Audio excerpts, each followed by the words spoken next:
مدرسہ گیا کچھ سالوں قبل، وہاں مفتی فیاض صاحب بہت بڑے عالم دین ہیں پاکستان کے، ان کے ادارے میں ختم بخاری تھا، تو انہوں نے مجھے دعوت دی، میں برطانیہ سے گیا،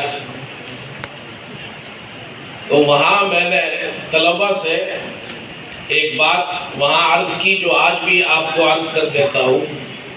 میں نے کہا میری زندگی میں 3 دن ایسے آئے ہیں خوشیوں کے جو دوبارہ نہیں آئیں گے۔ پہلا دن وہ ہے جب میں پہلی مرتبہ عمرے کے لیے گیا اور میں نے بیت اللہ کی زیارت کی، اس وقت جو لطف محسوس ہوا، ایسا لطف دوبارہ دیکھنے میں نہیں آتا۔ اور دوسری خوشی اس وقت ہوئی جب میں آپ کی طرح فارغ ہوا اور میرے سر پر اساتذہ نے دستار فضیلت رکھی اور کہا جی آپ مولوی صاحب بن گئے ہیں، اس دن جو خوشی تھی ایسی خوشی دوبارہ نہیں آئے گی۔ اور تیسری خوشی میں نے ان سے کہی، وہ خوشی ہے جب میری شادی ہوئی۔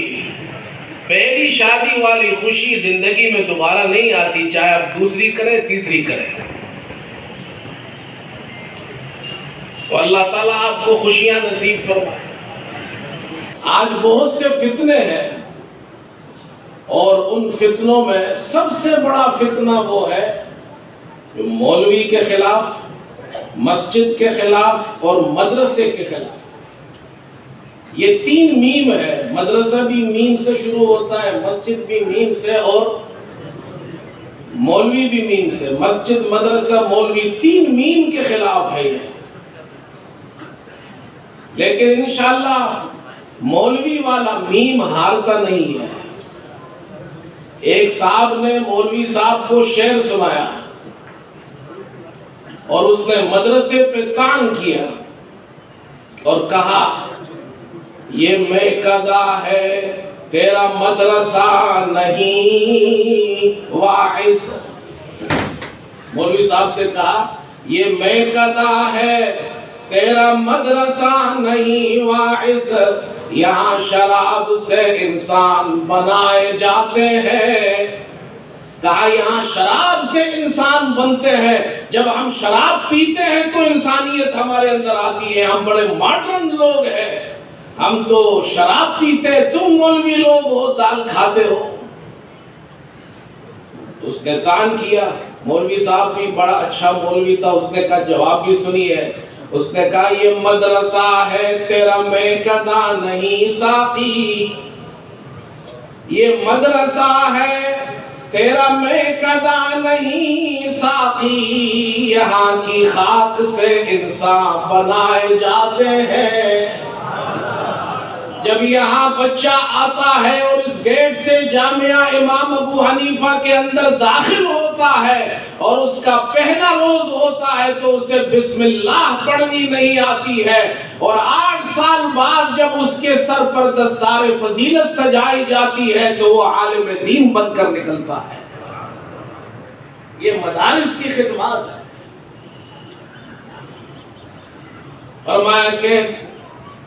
فرمایا کہ کرنہا باید کے تایت سنگ خارز آفتاب۔ یہ مدارس کیا خدمات کر رہے ہیں؟ کرنہا باید کے تایت سنگ خارز آفتاب، لال گردد در بدخشا یا عقیقا در یمن، اور سالہا باید کے تایت کودک از درس علم، عالم گردد نکو یا حافظ شیریں سخن۔ یہ بدخشاں کا لال اور یمن کا عقیق، یہ قیمتی پتھر ویسے ہی نہیں بنتے ہیں، سال تک ان پر محنت ہوتی ہے، سورج کی تپش اور گرمی برداشت کرنے کے بعد یہ پتھر قیمتی پتھر بنتے ہیں۔ یہ جو بچے ہیں یہ ان پر علماء محنت کرتے ہیں، 8 سال ان پر محنت کی جاتی ہے، تب جا کر یہ وارث انبیاء بنتے ہیں۔ ہم یہاں وارث انبیاء بناتے ہیں، الحمدللہ۔ اور ہمیں اس پر فخر ہے کہ ہمارے مدارس میں یہ خدمات ہو رہی ہے، اور انشاءاللہ 1400 سال سے یہ کام جاری ہے اور انشاءاللہ قیامت تک جاری رہے گا۔ نہ مدارس کو کوئی ختم کر سکتا ہے، نہ مساجد کو، نہ علماء کو۔ اور بھائی ایک بات نکاح کے حوالے سے ان حضرات سے بھی عرض کر دوں، رسول کریم صلی اللہ علیہ وسلم نے ارشاد فرمایا نکاح میری سنت ہے۔ آپ حضرات تو یہاں رہتے ہیں، ہم برطانیہ میں رہتے ہیں، ہمیں معلوم ہے جن قوموں نے شادیاں چھوڑ دی ہیں ان کا کیا حال ہے۔ پاکستان اللہ تعالیٰ کی بہت بڑی نعمت ہے۔ لوگ کہتے ہیں یہاں کی معیشت کمزور ہے، میں کہتا ہوں ہاں، یورپ کی معیشت بہت مضبوط ہے، معاشرت کمزور ہے۔ پاکستان کی معیشت اگر کمزور ہے تو معاشرت بہت مضبوط ہے۔ ایسی معاشرت آپ کو دنیا میں نہیں ملے گی۔ جو قلبی سکون یہاں جھونپڑی میں حاصل ہوتا ہے، خدا کی قسم وہ سکون محل میں بھی حاصل نہیں ہوتا ہے۔ اور یہ شادی کی برکات ہے، یہ نکاح کی برکات ہے۔ نکاح کے مقاصد میں سے سب سے بڑا ایک مقصد یہ بھی ہے، رسول کریم صلی اللہ علیہ وسلم نے فرمایا تزوج الودود الولود فإنی مکاثر بکم الامم یوم القیامہ، او کما قال علیہ السلام۔ نکاح کا مقصد آپ کی اولاد پیدا ہو، امت کے اندر تکثیر ہو، جتنی امت زیادہ ہوگی، آپ نے فرمایا میں قیامت کے دن تمہاری وجہ سے دوسری امتوں پر فخر کروں۔ ایک روایت میں یہ بھی ہے میں دوسرے انبیاء پر فخر کروں گا کہ میری امت کی تعداد زیادہ ہے۔ زیادہ بچے پیدا کرنا اچھی بات ہے، بری بات نہیں ہے، تاکہ امت بڑھے۔ ہمارے والد صاحب رحمت اللہ علیہ نے ایک مرتبہ بیان فرمایا، جو ہمارے علماء پرانے علماء ان کو معلوم ہوگا، یہاں بھی ایک مرتبہ یہ آواز لگی تھی پاکستان میں بچے دو ہی اچھے، بچے دو ہی پیدا کرو، دو سے زیادہ نہ کرو، لوگ زیادہ ہو جائیں گے۔ بھئی پالنے والے تو آپ نہیں ہیں، پالنے والا تو اللہ ہے۔ تو کہا دو بچے۔ ہمارے والد صاحب نے فرمایا اگر تم دو بچے پیدا کرو اس کے بعد بندش کر دو اور یہی دو بچے بڑے ہو کر معذور بن جائے پھر کیا کریں گے آپ؟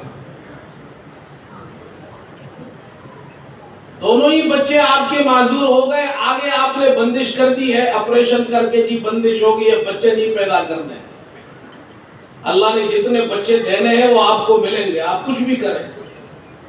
پھر ہمارے والد صاحب رحمت اللہ علیہ نے ایک واقعہ سنایا، اور وہ ہے تو لطیفہ لیکن در حقیقت وہ لطیفہ سمجھانے کے لیے ہے۔ اور فرمایا کہ بھائی ایک آدمی تھا تو اس کا ہر سال ایک بچہ پیدا ہوتا تھا، تو اس کا دوست اس سے ملنے آتا تھا، جی آپ کا بچہ پیدا ہوا ہے، مبارک ہو، کیا نام رکھا؟ اس نے کہا عبداللہ خان۔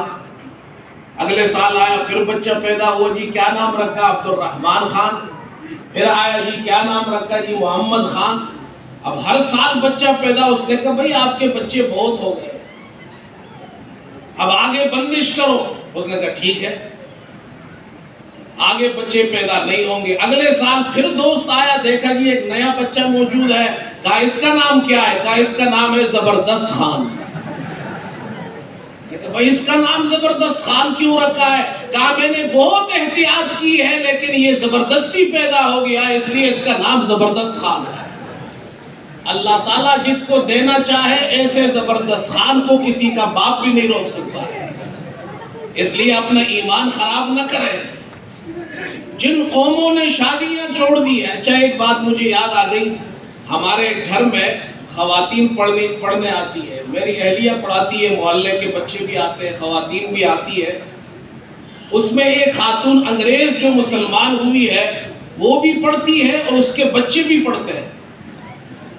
اور الحمدللہ اس نے قرآن پڑھ لیا اس انگریز خاتون نے، اور اس کو بشتی زیور میں پڑھاتے ہیں، اس کو دینیات پڑھاتے ہیں۔ تو ایک مرتبہ اس نے اہلیہ سے کہا کہ جی میرا بھی بچہ پیدا ہوا اور انہی دنوں میری والدہ کا بھی بچہ پیدا ہوا۔ اس کی والدہ معمر خاتون ہے، اور معلوم یہ ہوا کہ اس کے 18 بہن بھائی ہیں انگریز۔ تو پوچھا کہ بھئی آپ انگریز لوگ ہیں، آپ تو اتنے بچے نہیں پیدا کرتے، آپ کی والدہ کو کیسے شوق ہوئے کہ اتنے بچے؟ انہوں نے کہا میری والدہ یہ کہتی ہے کہ I want to see how many children God will give me۔ میں یہ دیکھنا چاہتی ہوں کہ اللہ مجھے کتنے بچے دے گا۔ ایک انگریز غیر مسلم خاتون ہے، وہ بھی اللہ کو مانتی ہے، وہ کہتی میں دیکھنا چاہتی ہوں کہ مجھے اللہ کتنے بچے دے گا۔ اور یہی بچے جب پیدا ہو انہیں پھر تعلیم دو، انہیں علماء بناؤ، انہیں حفاظ بناؤ، انہیں قاری بناؤ۔ خدا کی قسم یہ جو آپ کے سامنے عالم دین بیٹھا ہوا ہے، اس کے ماں باپ سے زیادہ خوش نصیب انسان کوئی نہیں ہے جس کا بچہ اس کے زندگی میں عالم بن جائے۔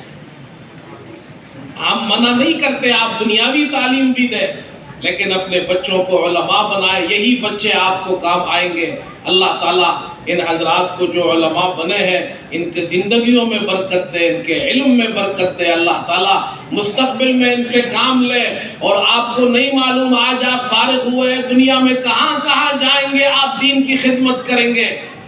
ہم بھی جب مدرسے میں پڑھتے تھے ہمیں کہاں معلوم تھا کہ جی ہم یہاں سے کسی اور ملک میں جا کر وہاں مسجد میں امامت کریں گے، آپ کو بھی نہیں معلوم ہے۔ اللہ تعالیٰ آپ سے دین کا کام لے جہاں بھی ہو۔ اور بھائی بات سے بات نکلتی ہے اس دستار کی،